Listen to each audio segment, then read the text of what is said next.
The teachings you heard me proclaim in the presence of many witnesses, and entrust them to reliable people who will be able to teach others also.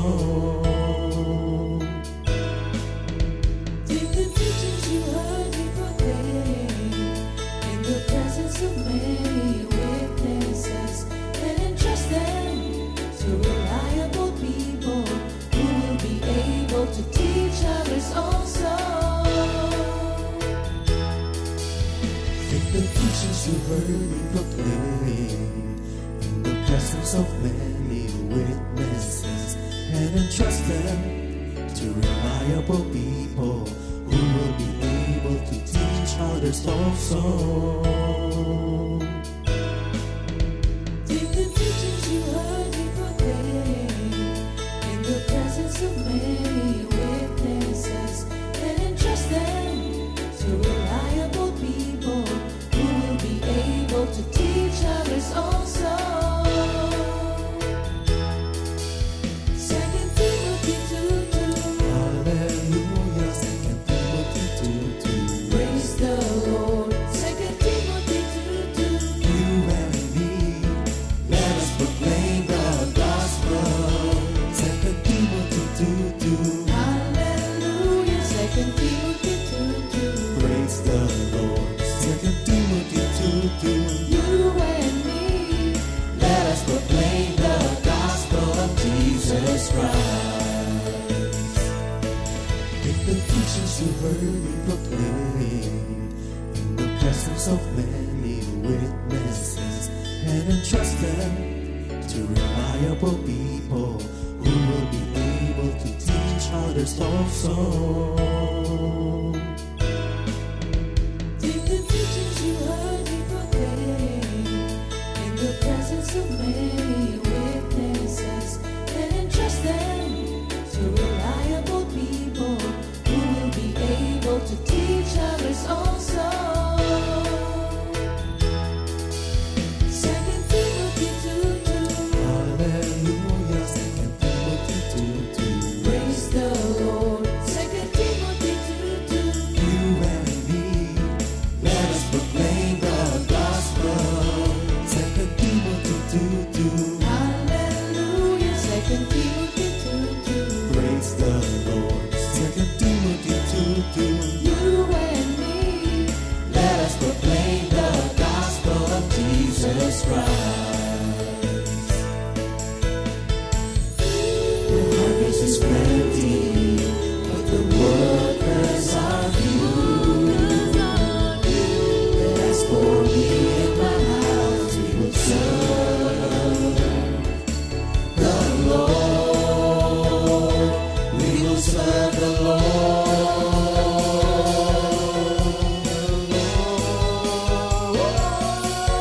2 Timothy 2:2. Hallelujah. 2 Timothy 2:2. Praise the Lord. 2 Timothy 2:2. You and me, let us proclaim the gospel. 2 Timothy 2:2. Hallelujah. 2 Timothy 2:2. Praise the Lord. 2 Timothy 2:2. You and me, Let us proclaim the gospel of Jesus Christ. 2 Timothy 2:2. Hallelujah. 2 Timothy 2:2.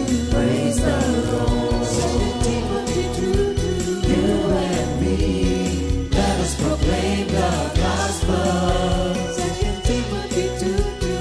Hallelujah. 2 Timothy 2:2. Praise the Lord. 2 Timothy 2:2. You and me, let us proclaim, live up His name, delighting the Lord for His goodness. Let us proclaim, live up His name, delighting the Lord for His goodness. Let us proclaim, live up His name, delighting the Lord for His goodness. And He's God.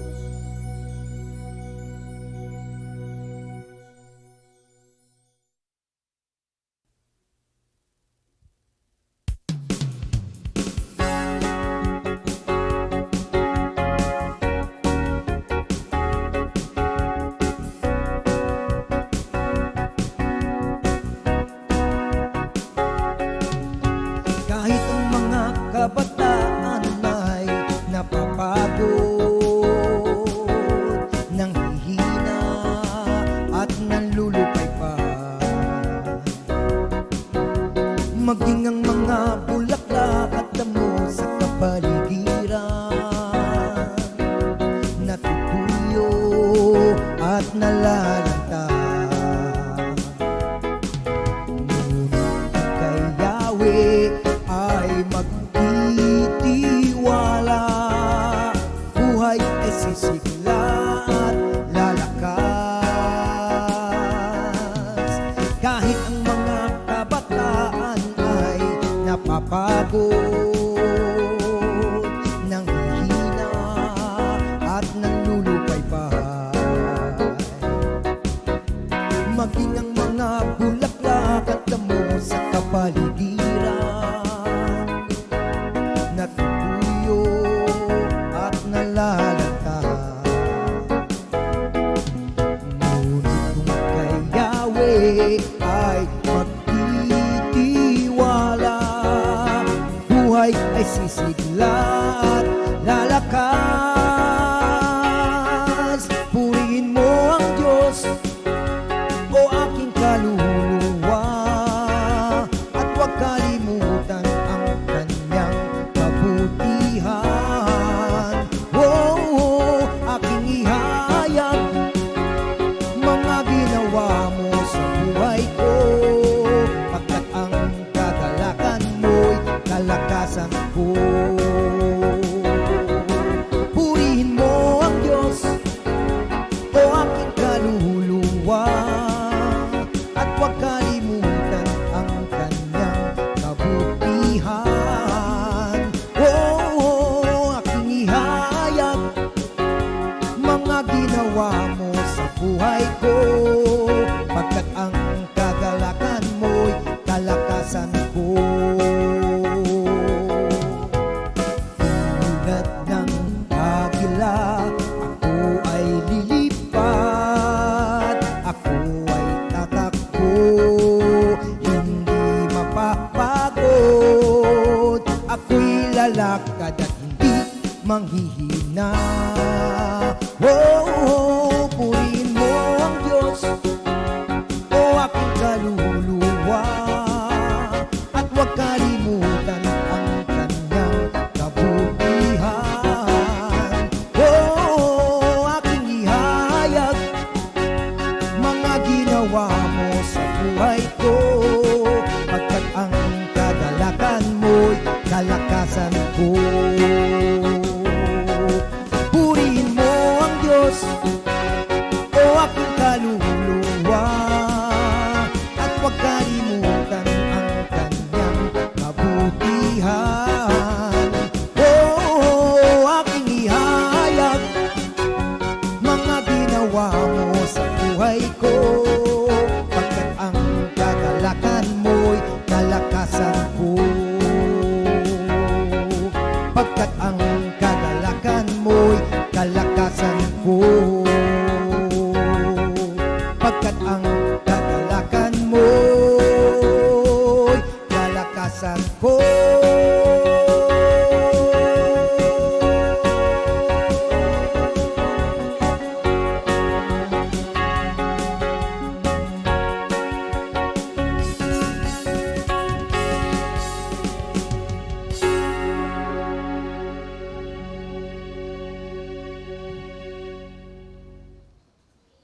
Good morning, Jesus! Jesus. Magandang umaga mga kapatid, Comfy family, mga taga North, East, West, South. Magandang umaga po. Basta. Good morning po, especially sa aking family, si Sister Wife, Sister Rina, sa aking panganay, Sister Bea, at sa aking bunso, si Brother Seth. At sa aking assignment ngayon na outreach Saan ka ba ngayon? sa Paniki, Tarlac, at sa Wow. Kuya po. Good morning po sa inyong lahat dyan. Kila Sister Elena. No? Sister Elena, Sister Vicky, Sister Alice. Ayan, marami sila doon. Tsaka yung mga taga-Kuya po. Sister Mga Monica, taga-Kuya po, no? Brother Joey. Sister Esther. Ayan. Ayan, no? Sister Esther, the walking calendar. Yan ang tawag ko doon, the walking Oo. calendar. Kasi, Oo, yun ang kung- gift ni Sister Esther eh. Yeah. Pag tinanong mo yung birthday ng mga workers, kabisado. Opo. Oo. Pati nga araw eh. Oo, totoo. Boses pa lang ng mga worker na na-assign sa Kuya Po, kilala ka na. Tapos itanong mo yung birthday mo. Alam kung anong petsa at saka buwan. Eto pa, pati araw. Yun ang matindi. Oo. Po. Maimbitahan na. Opo, minsan. Sila Pasyal Brother po kayo Joey, rito. sila Dalaw Brother po kayo rito sa Kagawad, ating... Joey, para magpasalamat yung kay Lord. Di ba, nanalo, di ba? yeah. Naging Mhm. So, Brother good morning Joey. po sa inyong lahat, mga kapatid. Brother Joey, kamusta yung mga pugo mo dyan? Ano na siya ngayon? Nagpalit na siya ng ano? Ng business? Ng mga pugo. Kasi may mga edad na yung iba. Ay, oo. Bago ngayon yung mga pugo niya. Yun yung ginagawa ng parang one day, piniprito, no? 1 day old. Okay, yung mga ganun yata, no? Pag lumaki na. Yung parang ganun Ano yun. yata yung chicken? Ay, Mga sisiw yun. Sisiw na naghihingalo. Hindi, joke lang. Ano Ayan. yun, yung mga old pugo na mahina na mag-produce ng egg. Pinapalitan na yun. Pakatay Pero na nabibenta pa rin Oo yun. Opo, ginagawa yung adobo Oo nga. or fried. Fried pugo Pero kailangan medyo konting ingat daw doon eh. dahil mataas ang... Cholesterol doon. Kaya kung mababa cholesterol nyo, Pwede yun. kumain kayong pugo. Order kay Brother Joey. Yeah. Okay, sige. Ako rin, aking binabati aking outreach sa Nueva Ecija. Una-una sa Cabiao, kila Sister Lynn Cabrera, Nanay Baby. Sila yung nagdaos nung nakaraan na town fiesta nila doon. Then, kaila Nanay Dame sa San Antonio, sa Hulo.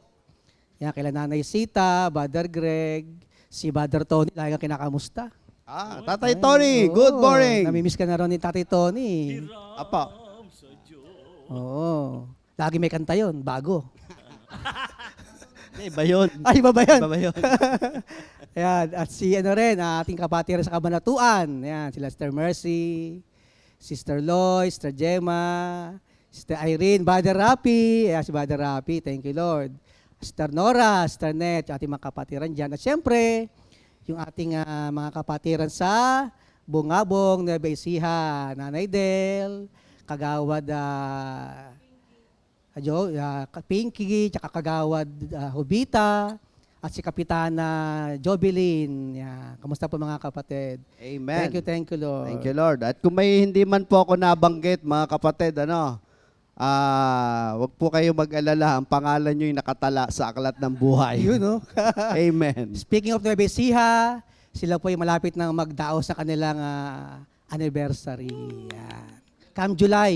Yan. Thank you, Lord. How many years? Pero bago tayo magsimula, tayo muna ay Yes. mag-pray. Hallelujah. Thank you, Jesus. Thank you, Lord. Panginoon, muli, salamat sa paribagong buhay, kalakasan, kalusugan, Panginoon, mula sa inyo.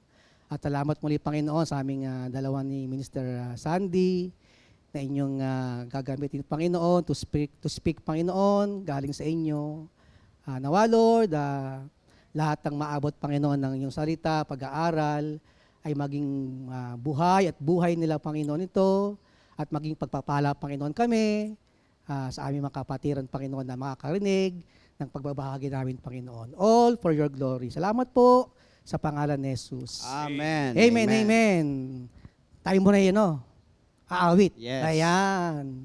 Whether you like it or not, you like it. Yan. Sige. Awit po kami sa Panginoon.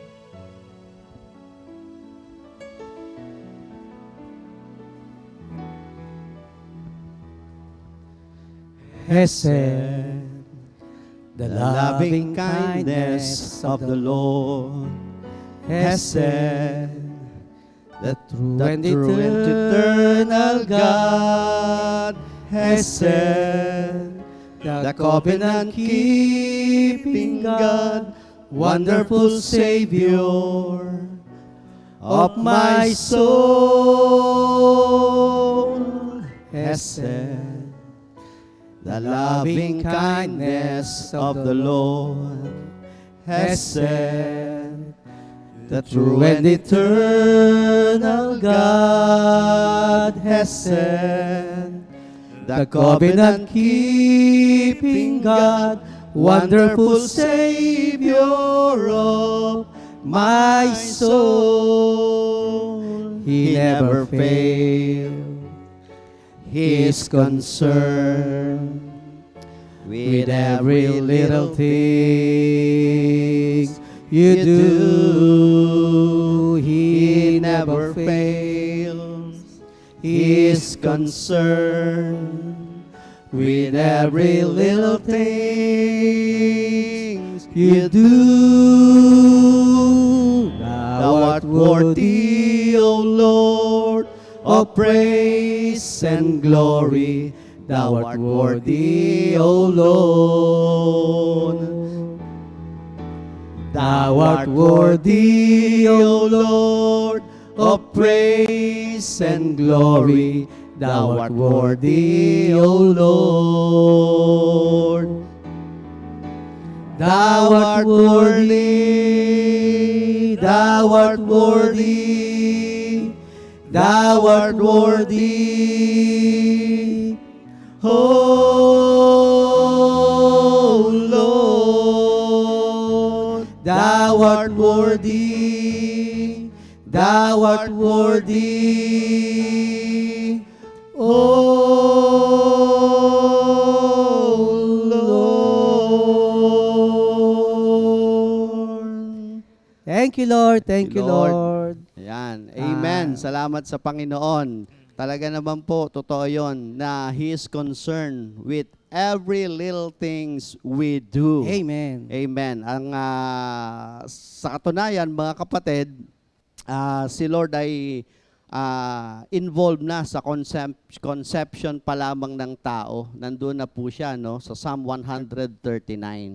Okay. Salamat sa Panginoon. Ano ba yung topic Ayan, mo oo. ngayon, Minister Elmer? Ito pagpapatuloy sa ating tinatalakay, no? Every Tuesday, yung human anatomy, no?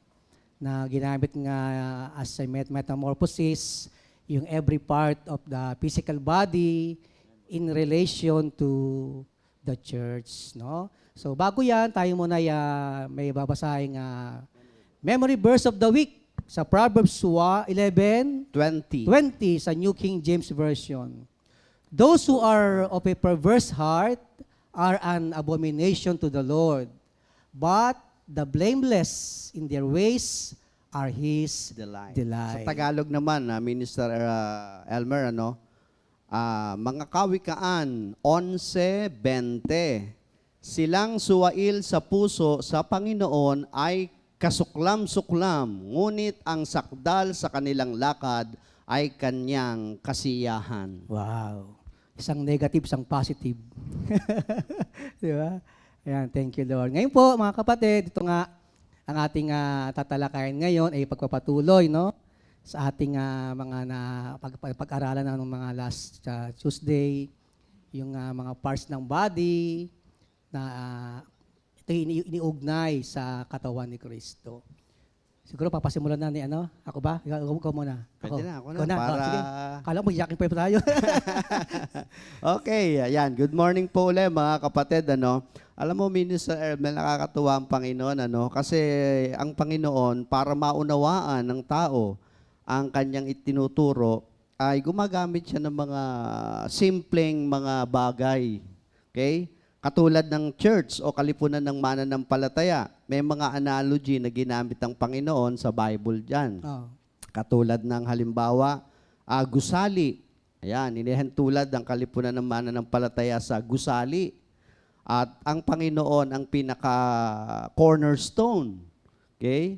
At isa pa to, ang mga kalipunan ng mananampalataya ay inihalin tulad din sa katawan. Okay, ito na nga po yung ating tinatalakay, different kinds of parts ng body. Physical body. Opo, para mas madali na maintindihan. Okay? So, basahin ko po dito sa unang Korinto, kabanatang 12, mula talata 14. Ang katawan ay binubuo ng maraming bahagi at hindi nag-iisang bahagi lamang. Kung sabihin ng paa, hindi ako kamay, kaya't hindi ako bahagi ng katawan, hindi na nga ba ito bahagi ng katawan? Kung sabihin ng tenga, hindi ako mata, kaya't hindi ako bahagi ng katawan, hindi na nga ba ito bahagi ng katawan? Kung puro mata lamang ang buong katawan, paano ito makakarinig? Kung puro tainga lamang ang buong katawan, paano ito makakaamoy?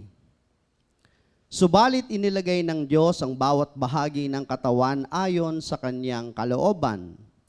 Kung ang lahat ng bahagi ay pare-pareho, hindi yan maituturing na katawan. Ngunit ang totoo ay marami ang mga bahagi, ngunit iisa lamang ang katawan. Hindi rin naman masasabi ng mata sa kamay, hindi kita kailangan ni ng ulo sa mga paa. Hindi ko kayo kailangan.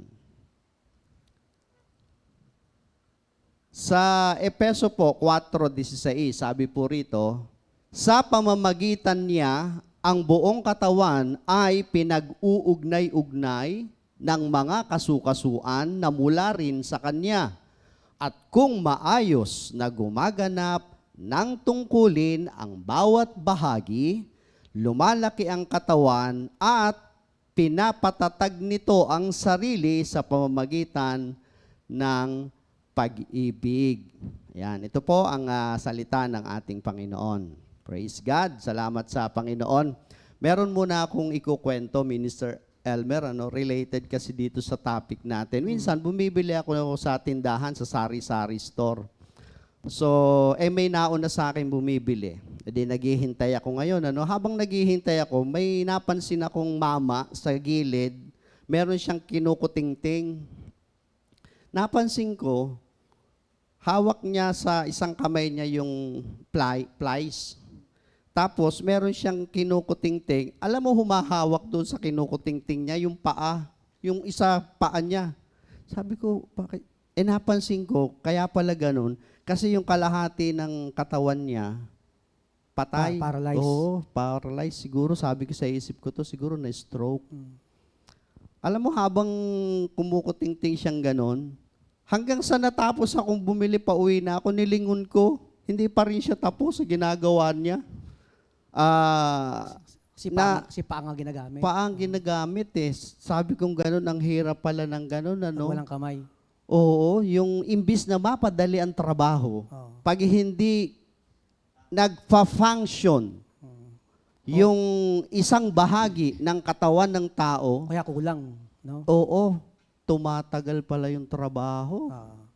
So, imbis na maging productive ka, no? At ma-accomplish mo yung goal mo, halimbawa sa loob ng isang araw, at marami ka pang magagawa, nahihinder, okay? Nagkakaroon ng chain reaction.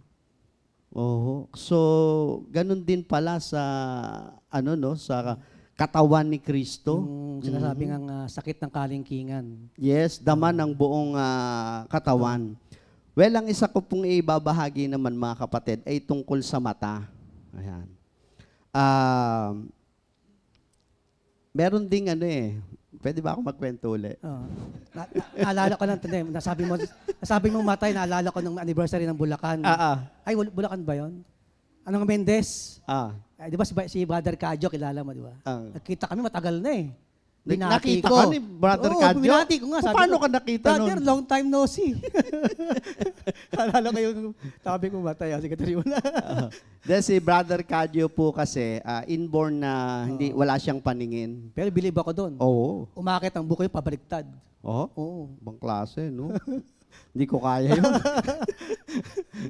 So, sa mata po, no? May kwento nga po dyan eh.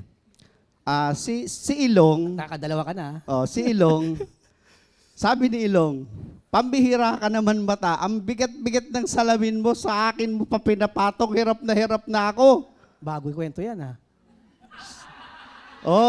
Sabi ni Tenga, nga, pabigat yan si mata eh. Ito. Sinasabit sa akin yung kanyang parang salamin. Ito. Parang ito. Ngayon, sabi ni Mata, ganun ba? Nako, pasensya na kayo. Tinanggal ni Mata yung salamin. Minsan, naglakad sila. Yung buong katawan naglakad. Oh. Hindi napansin ni Mata dahil wala nga siyang salamin. May bato, natisod. Unang tumama si Ilong. Galit na galit kay Mata. Pambihira ka naman, Mata. Oh. Hindi mo tinitingnan ng dinadaanan mo. Tingnan mo tuloy, nasubasub tayo. At ako unang tinamaan. Pasensya ka na, Ilong. Kasi pinatanggal niyo yung salamin ko. Ni Tenga. No, ni Tenga. Oo, yan.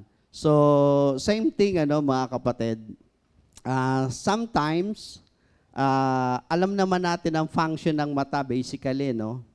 Ito nga ang sabi sa function ng mata. Your eyes are the sensory organs that allow you to see. Okay? So, ito yung ginagamit natin para makakita. Sa katawan ni Kristo, sa kalipunan ng mananampalataya, may ginagamit din ng Panginoon para alam niya, tingnan nyo, may mga tao kasi na alam niya yung needs. Halimbawa, nagpunta siya ng isang lugar, tapos iginala niya yung kanyang mata. Alam niya yung needs. At sabihin niya, okay, kulang kayo ng ganito. Dagdagan mo ng ganito. O kaya sabihin niya, tinan mo yung tayo ng tayo. Hindi yan tayo ng tayo. O pagka nagwo-word na, especially, tsaka yung mga ganito, marami siyang nakikita. Hindi mo siya CCTV. Ha? Oo. Hindi naman. Oo. Pero, iyon ay hindi para i-criticize. Oo, yun ang gift niya. O hindi para maging negatibo ang dating. Kung hindi, para mapaganda Yes. at maging maayos ang especially gawain ng Panginoon. Kasi may mga di ba, sa pagdadrive may mga blind corners eh. Yan, blind Hindi spot. lahat ng kita mo eh. Mm-mm. So may mga ibang tao, yun ang kanilang part. Yung mga hindi mo kita, kita nila. Kita nila. Oo. Kasi nandun sila sa lugar kung saan kita nila yung lugar na yon. So, isa po yun mga kapatid. Kaya napakahalaga po ng merong ganung uri ng sabihin nating bahagi ng katawan. Ito po ay hindi lang sa mga bagay na nakakakita siya ng yung visible. May mga hindi rin nakikita ng mata pero nakikita ng puso. Okay. Yeah, oo. Kasi yung vision, di ba? Ang vision is the function of actually the heart. Okay? So, although pag sinabing vision, parang mata rin ang nakakakita. Pero iba kasi pagka meron mata kasi yung needs ba, kung saan ka pupunta, kung anong direction yung pupuntahan ng katawan, ang mata ang nagbibigay ng way. Oo. Buti nga ngayon nakakatuwa, may mga ways na, no? Oo. Oo, tsaka ano pa ba yung apps na Google Map? Google Map. Yan yung mga bagay na napakahalaga sa katawan po ng Panginoong Hesukristo. May 3 bagay lang po akong babanggitin about the body of Christ. Ito po yung form, field, and function. Okay? Form. Nung nilikha ng Panginoon ang daigdig, sabi niya, di ba, halimbawa, let there be light. Okay? Lahat ng bagay na nilikha niya sa sanlibutan, except man, okay? Ang ginamit niya is His Word. But when it comes to man, ang ginamit niya yung kanyang hands. Di ba? Kumuha siya ng alabok, tapos yung alabok na yon, finorm niya ng man. Okay?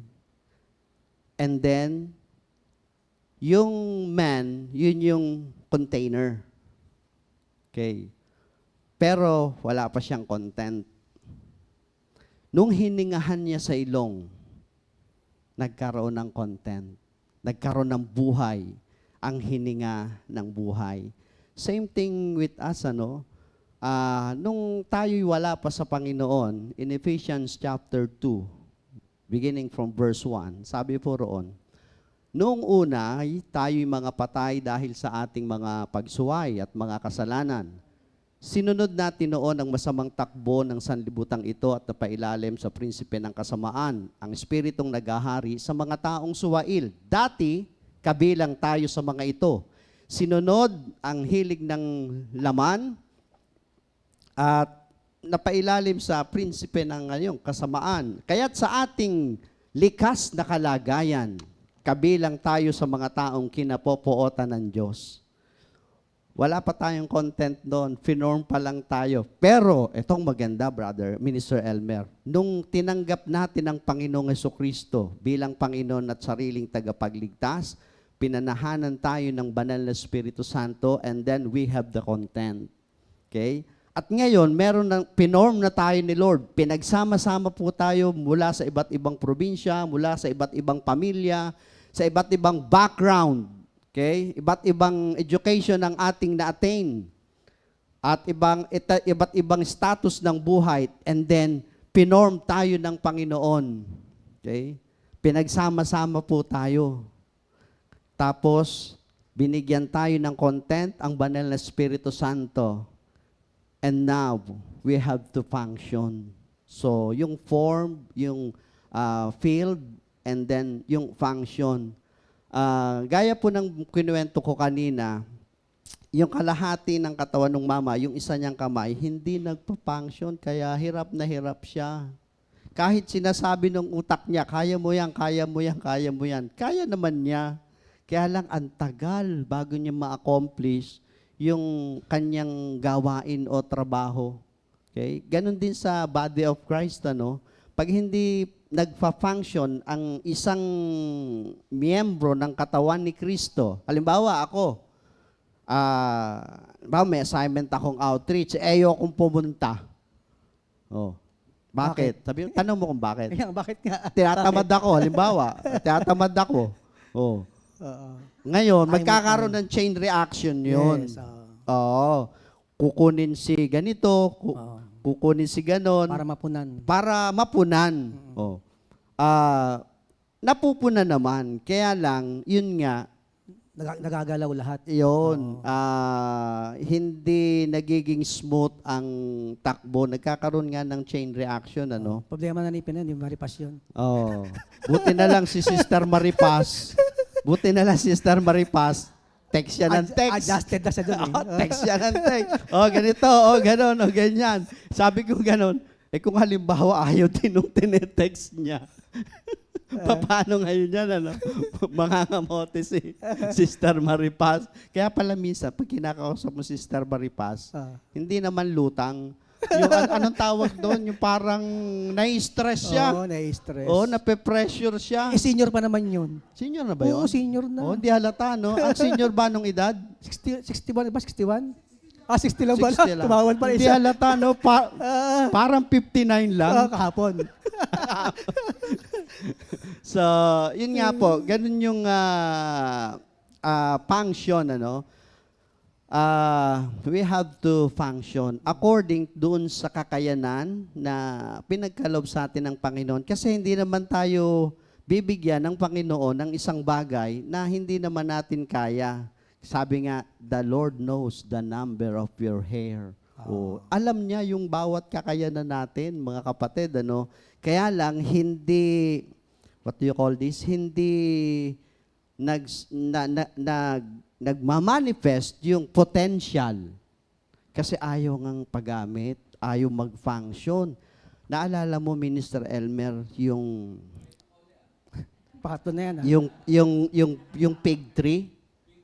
Yung fig tree. So, alin doon? Yung ano? Nakita ni Lord, hindi nagpa-function. Walang bunga. Nagutom si Lord. Walang bunga. Nung nagutom siya.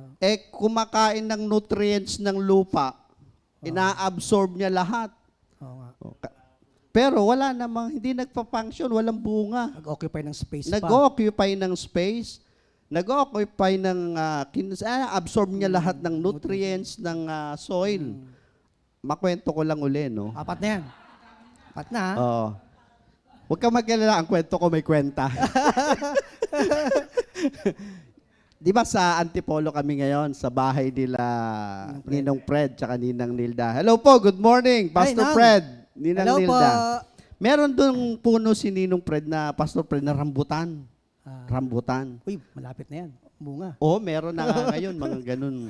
Ngayon, sinerch ko, ano kaya para, kasi nung napansin ko, yung huling bunga noon, payat at saka maliliit. Ah, Matamis naman. Kaya lang, payat at saka maliliit. Sabi ko, bakit kaya? Sinerch ko, paano kaya Lord dadamit? Gagandang bunga nito, kakapal yung laman. Sinerch ko, dapat pala ganito ang ginagawa, ganito. Isang araw, binigyan ko ng time. Nilinis ko yung puno kasi yung puno parang sa tao, ang dami ng libag, ang kapal na. masukal Oh, na. kinaskas ko. Oh, yan mga umbok-umbok kinaskas ko. Tapos para daw hindi para ma-absorb ng mga bunga yung talagang nutrients ng puno ng soil, ititrim mo. Yung mga maliliit na sanga na nagko-consume lang ng nutrients, na matagal naman bago bumunga, sabi niya, i-cut off mo. Ah, Di pinutol ko yung mga sangang maliliit lang. At saka yung mga dried branches, pinutol ko na lahat. pinupron mo.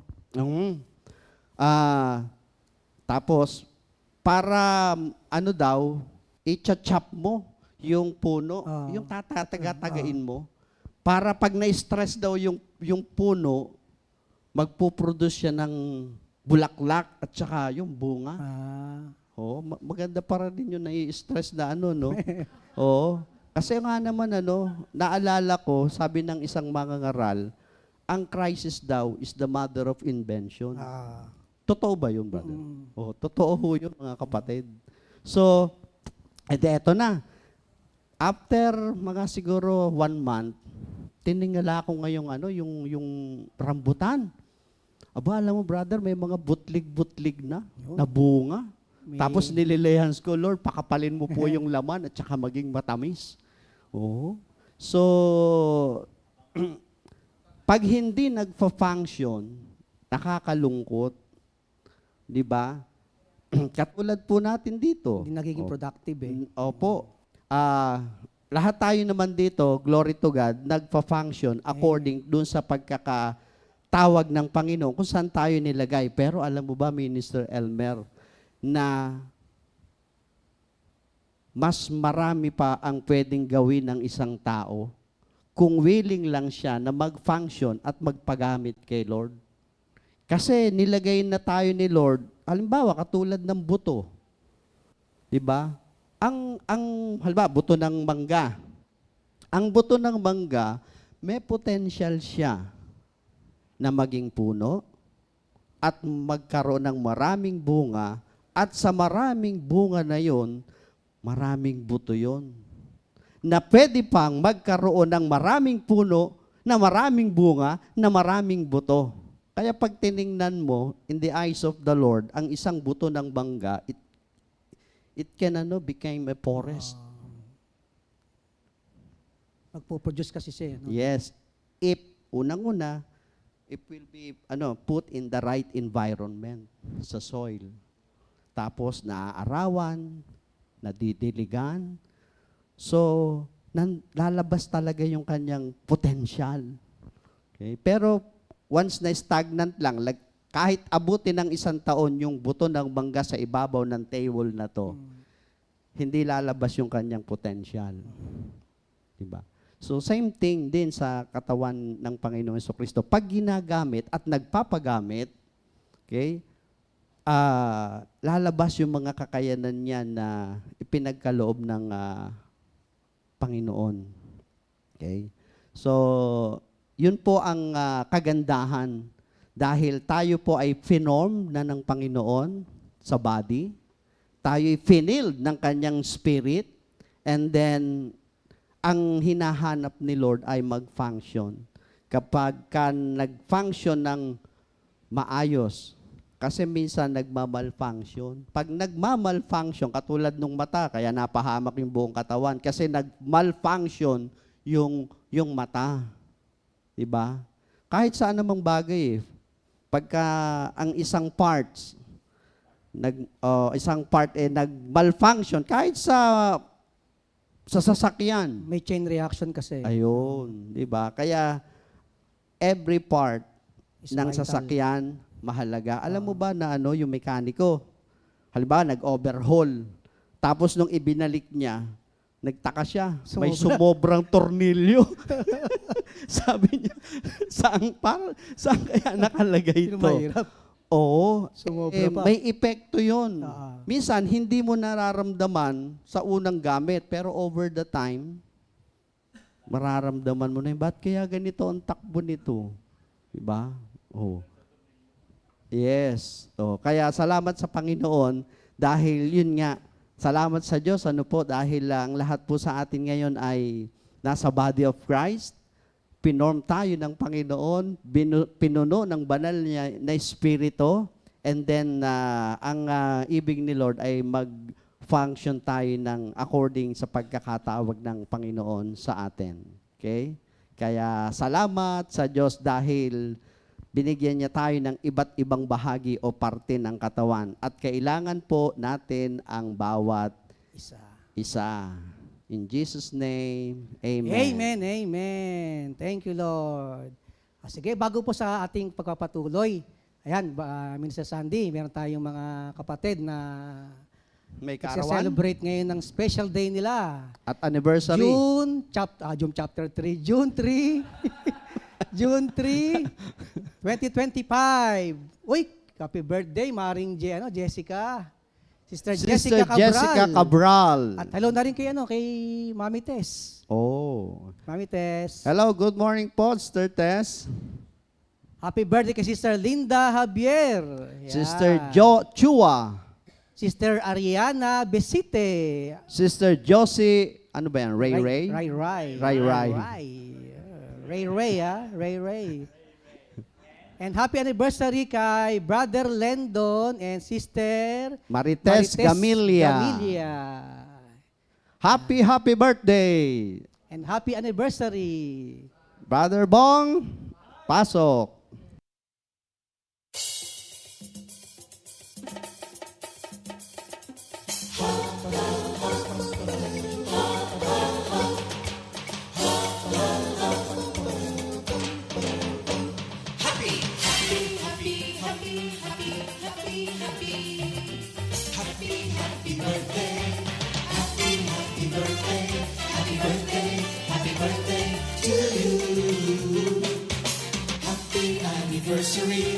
Happy anniversary, happy anniversary. Happy anniversary. May the good Lord bless and keep you, may the Lord's light shine upon you. Happy anniversary to you. Happy birthday to you.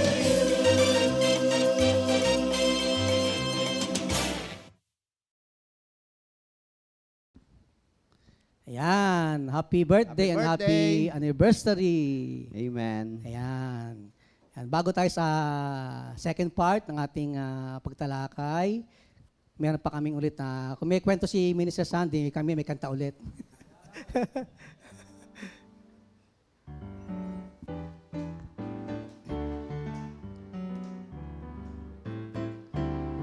Trust and obey.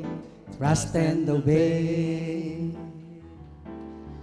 Do not worry of the troubles of the day. The Lord knows the number of your hair.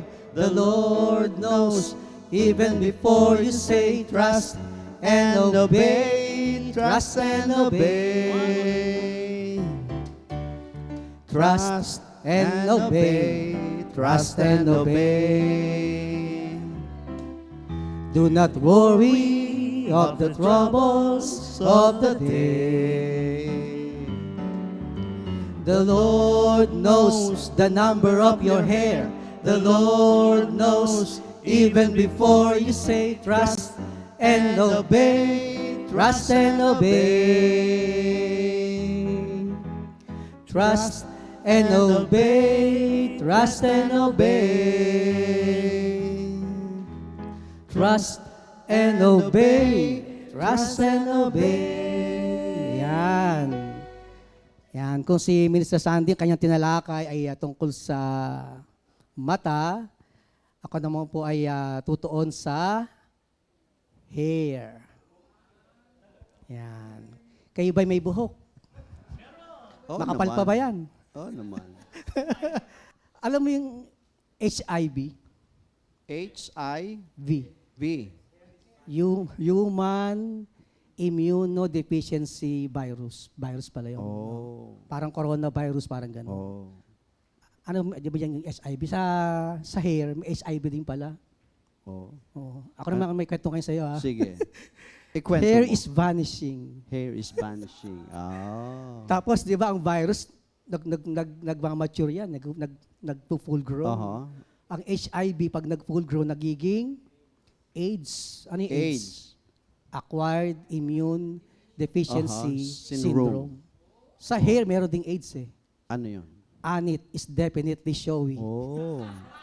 Oh, meron ako niyan. Oh, sige, sige. Ito. Ay, confirm ba, confirm? Oo. Ayan.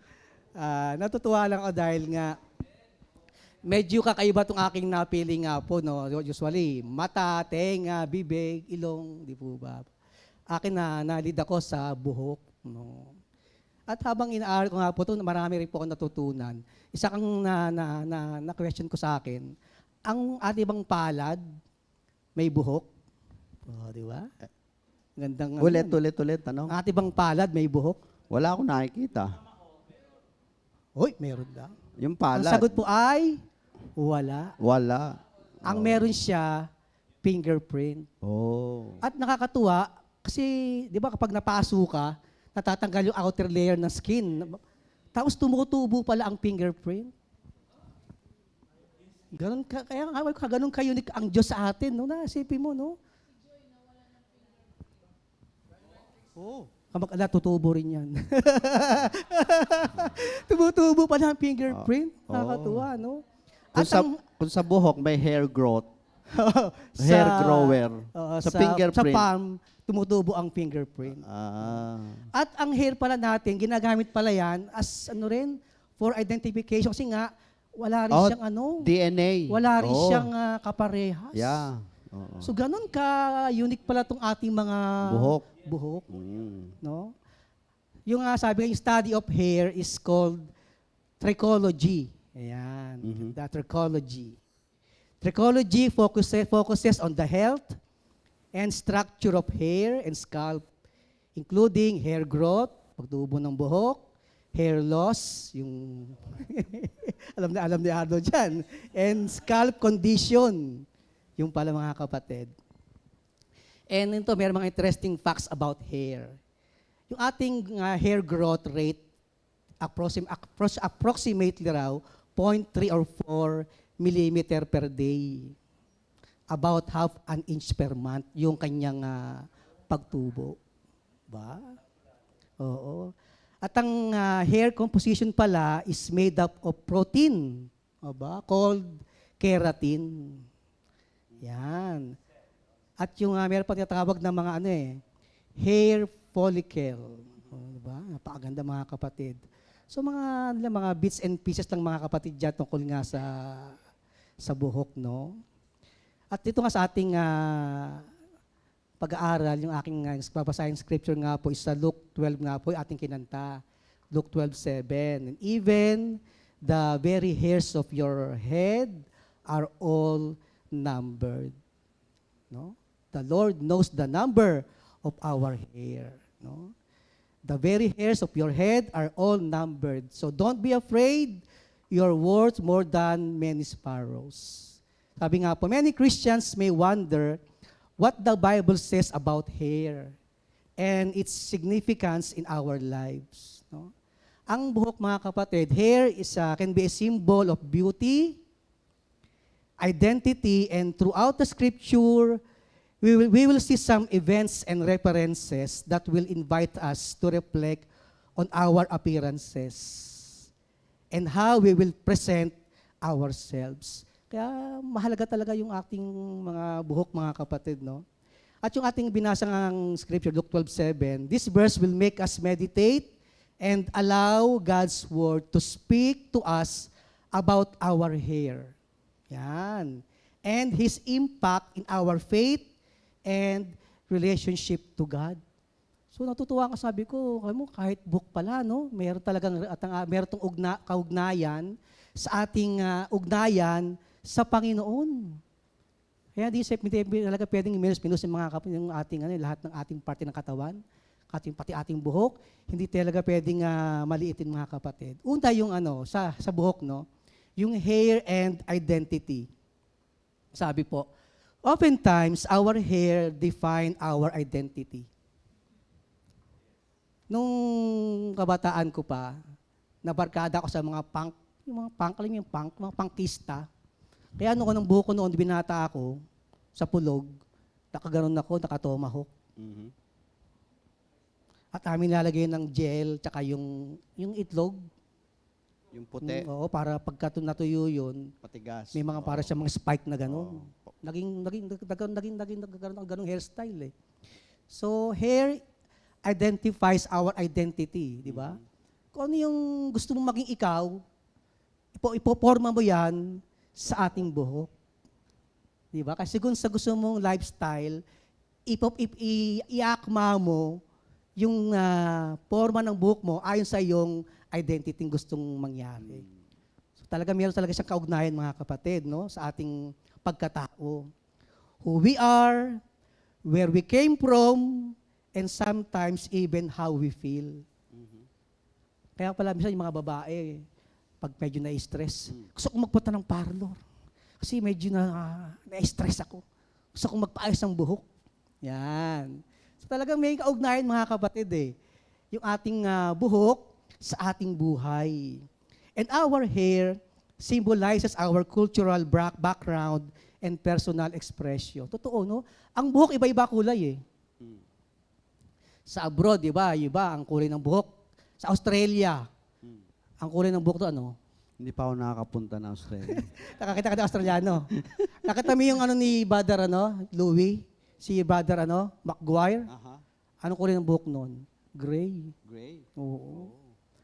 So iba-iba, mayroong black, may white, may orange ba? No? Parang papakulay siguro, no? So it defines our cultural background and personal expression. So talaga may kaugnayan mga kapatid yung ating buhok sa ating buong pagkatao. Hair and identity. Ano pa? Hair, ito gusto ng mga kababaihan to. Hair and femininity. Hair is often associated with femininity. Siyempre, mga babae, kung meron ng dala, ang laging ginagawa ng babae, alam mo kung ano? Pagsuklay. Oh. Di ba? Pwede kahit walang suklay, magaganon na kang kamay yan. Di ba? So talagang kapag pinag-usapan yung buhok, laging kaalisabi mga kapatid yung pagiging babae. With femininity, grace, and beauty. In the Bible, women hair is significant as a reminder of their role and elegance. So ating makita mamaya mga kapatid, no? Maraming scripture sa Bible na nagpapakita ng mga ginampanan ng kanilang buhok at ano naging kahalagahan to sa kanilang buhay. We see that women are honored for both their beauty and strength, which often emanates from women's hair. Kaya nga yung ating mensahe, no, napakaganda. The Lord knows the number of our hair. This word must inspire us to cherish our femininity. Kasi kung si Lord concerned sa buhok mo bilang nga niya Kung ilan ang tumutubo, ilan ang nalalagas pag naliligo ka, ilan ang itim, ilan ang puti, bilang ng Diyos. Kaya dapat, lalo pala sa kababaihan, no, alagaan natin ang buhok na yan. Kasi, bisa may mga buhok sa kababaihan dry hair. Ano pa? May split ends. Ang mabigat kapag mayroong dandruff. Oh. Yun ang mabigat. May gumagapag, no? May tumatalon-talon. Mahirap. Minister Elmer, Oh. may excuse No. Yung sinasabi diyan na the Lord knows the number of your hair. What does it mean? Mamaya tayo dyan. Oh. No? Meron pala yun. Oo. Praise God. Ayan. Saan na ba ako? Ayan. This word that the Lord knows the number of our hair must inspire us to cherish our femininity as a strength to be celebrated while recognizing that inner beauty always prevail over outward appearance. Totoo naman. Pero hindi porket mas mahalaga yung kalooban natin, hindi mo na rin pagpapahalaga yung ating outward appearance, lalo sa kababaihan. Di ba sabi nga sa Biblia, yung sa 1 Corinthians sabi ni St. Paul, ang hair daw ng kababaihan, ano yan? Glory yan, mga kapatid. So napakahalaga, no? At yung mga events sa Bible na pinakita yung kahalagaan ng buhok, no? Sa John chapter 12, verse 3, ito napakaganda. Mary wiped Jesus' feet with her hair. Ang pinangpunas ni Maria sa paa ng Panginoon ay yung kanyang buhok, which signifies humility and His devotion to Jesus. Galing, no? Yeah, May oo. gumagawa pa kaya nun? Gagamitin ng buhok, Kasi no? during ancient times or Old Testament, pag nilugay mo ang buhok mo, parang hindi maganda. Yan, pinunas pa talaga. Oo, no? Oo. Hindi na niya inisip yung sasabihin pa ng Yeah. iba. Ano pa? Sa Luke 7:38, a woman washed Jesus' feet with her tears and wiped them with her hair. Ang pinanghugas, luha, tapos ang pinangpunas, ang kanyang buhok. Grabe mga kapatid, no? Ito sa 1 Corinthians 11, sabi ni St. Paul, sa verse 15, "But if a woman has long hair, it is her glory. For long hair is given to her as a covering." Sabi mo? Ano daw yung His glory, Oo. yung sa babae. Kaya Oo. pala may expression na, oy, girl, ang haba ng hair mo. Kaya pala may ganun yun, Kaya pala mas advisable sa kababaihan ang mahabang buhok. Wag yung boyish type.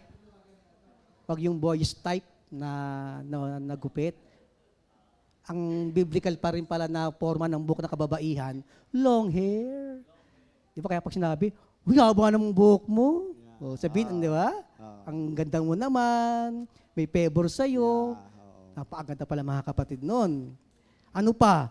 Sa Proverbs 16:31, gray hair is a crown of splendor. It is attained in the way of righteousness. Parang yung ating inaawit lagi, di ba? Pagka sa mga senior. Isaiah chapter 46 verse 4, di ba? Ano sabi doon? Seek ye first.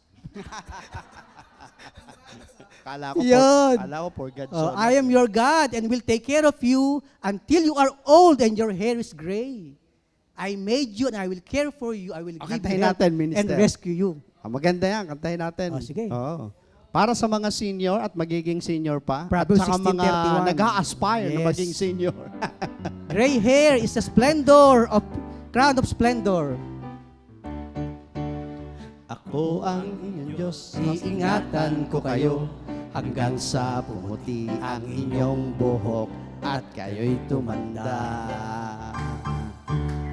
Ako ang inyong Diyos, iingatan ko kayo hanggang sa pumuti ang inyong buhok at kayo'y tumanda. Kayo'y nilikha ko, kaya tungkulin ko na kayo'y iligtas at tulungan. Kayo'y nilikha ko, kaya tungkulin ko na kayo'y iligtas, na kayo'y iligtas, na kayo'y iligtas at tulungan.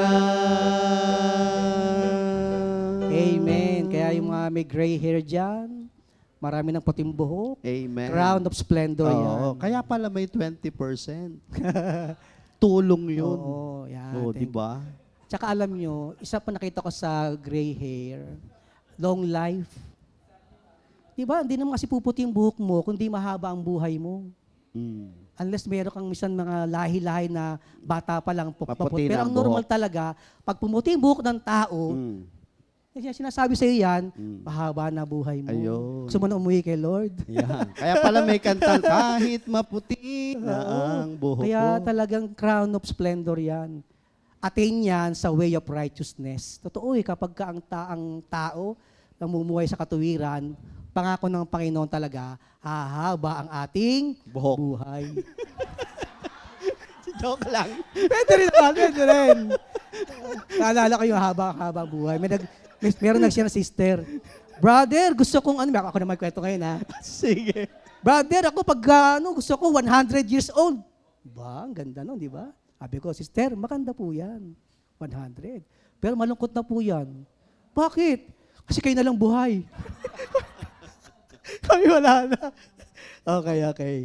Ito pa maganda. Na significant sa Bible about hair. Sa Esther 2:15. Tama. Esther's beauty, including her hair, played a role in winning favor with King Xerxes. Alam niyo storya, di ba? Yung napahiya yung hari dahil sa asawang si Queen Vashti. So nagpa-timpalak nga, nagpa-beauty pageant at na-win ni Esther through her hair, yung favor ng hari.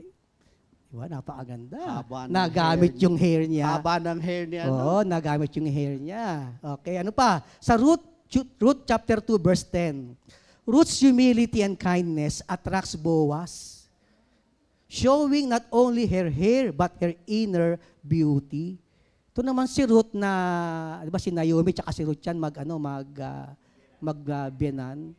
Di ba? Halos wala sila makakain eh. Pero dahil sa outward and inner beauty ni Ruth, nawin niya yung puso ni Boaz. Dahil sa ganda ng kanyang buhok. Ito medyo negative. Sa Judges 16, alam natin to. Samson's hair was tied, di ba? To his hair which Delilah had shaved, leading to Samson's downfall. Alam natin yon. And as a symbol of his Nazirite vow and strength, di ba? Long hair si Samson. Yan ang as a symbol of his Nazirite vow and strength. At sa Acts 21:24, yung shaving heads, yung pag-aahit ng buhok sa ulo, was part of purification ceremony noong unang panahon. Ginagamit talaga ang buhok, mga kapatid. At sa Song of Songs, chapter 7, verse 5, beautiful hair is likened to royal tapestry. Ba tawag? Tapestry. Tapestry. Captivating and elegant. Yung maganda palang buhok ay inihalin tulad sa royal tapestry. Yung royal tapestry, sinas ko nga para siyang cross-stitch. Para siyang yung tinitirintas na nagpoporma na napakagandang picture. Ganon inihalin tulad ang magandang buhok. Hawakan nyo ang buhok nyo. Maganda ba yan? Madulas ba yan? O baka pag yung kamay na pinanggaganon, Oo. baka pag sumasama. Ang buhok kasi kasama din sa body language. Oh. Paano yun? Yung buhok. Diba ang babae minsan mahilig gumano? Gumano. Sa mga Jess, Diba? may mga meaning doon pag Oh, gumanon yan. siya. Oh, yan. Papakute daw. Oh. Oo. Kasama yon sa body language. Kapag nagganon, nagtawag doon, nagpusod. Nako! Gera yun. Oo. Delikado ka na dyan. Sa labada ka. Oo. Kinakailangan meron ka na dyan shield. Kalo gera sa labada So, may yung mga kapatid ang kagandahan, no? Talagang kahit yung habi mong buhok lang yan, pero hindi, mga kapatid. Very vital, very significant, important yan, mga kapatid, no? Sa buhay natin. Ito nga sa ating mensaheng na binasa sa Luke 12, mga kapatid. Sabi nga, indeed, the very hairs of your head are all numbered.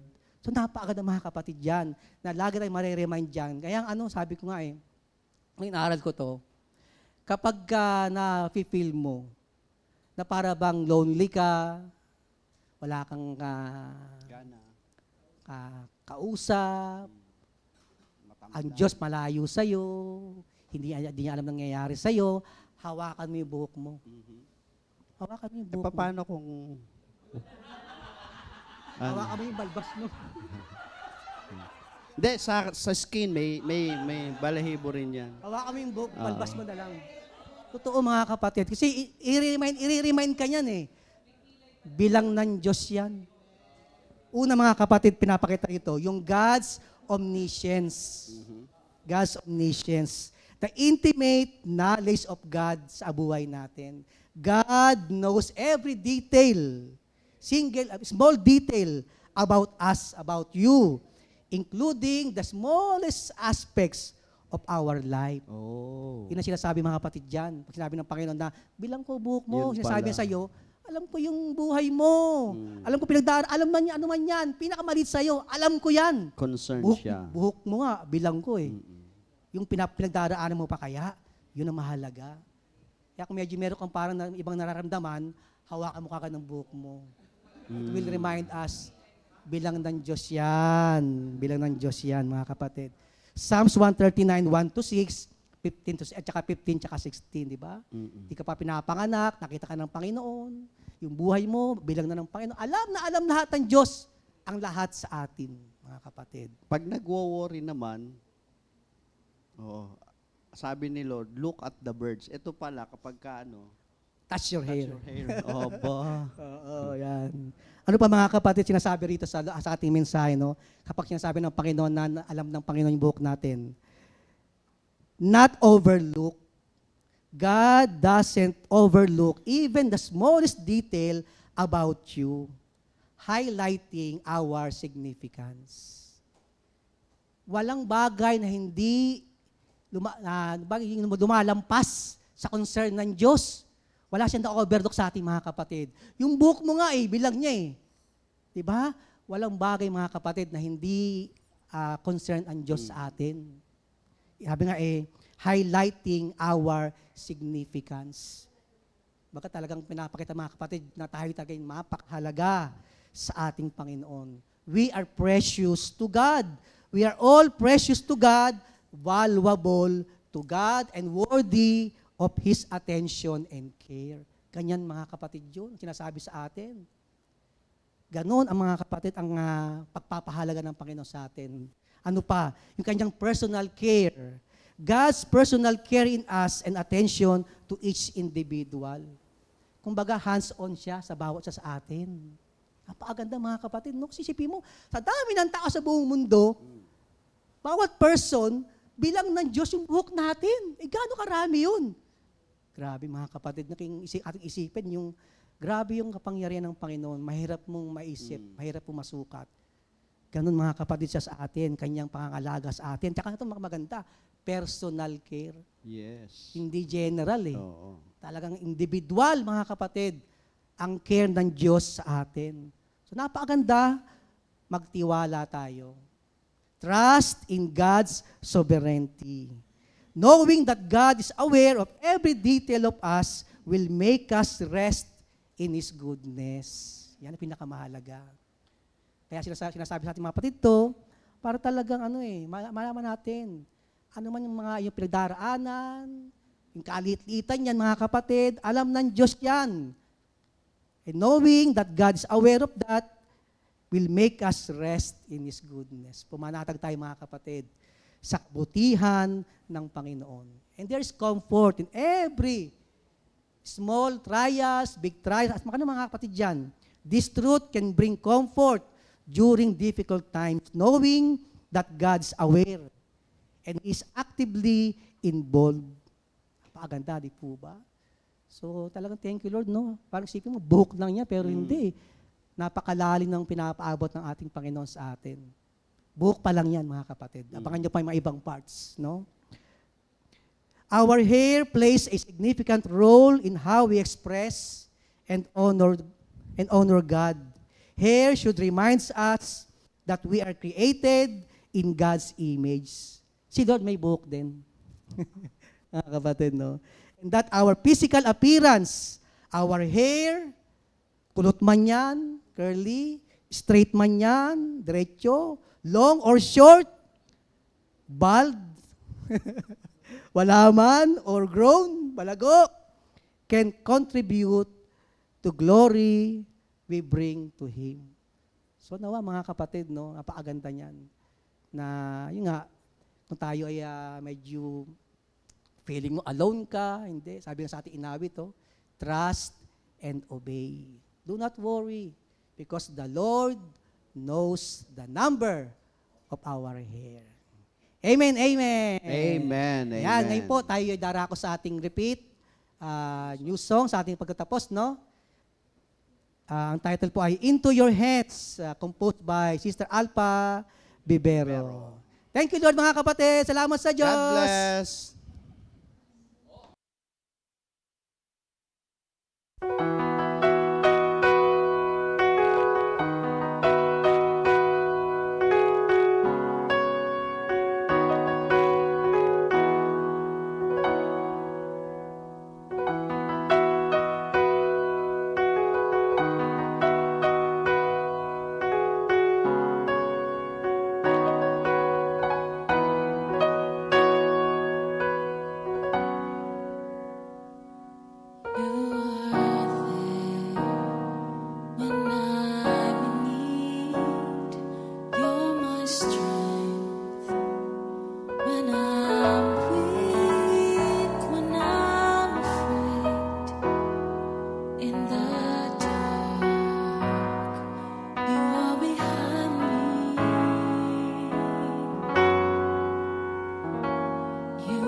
Into your hands.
Second Timothy 2:2.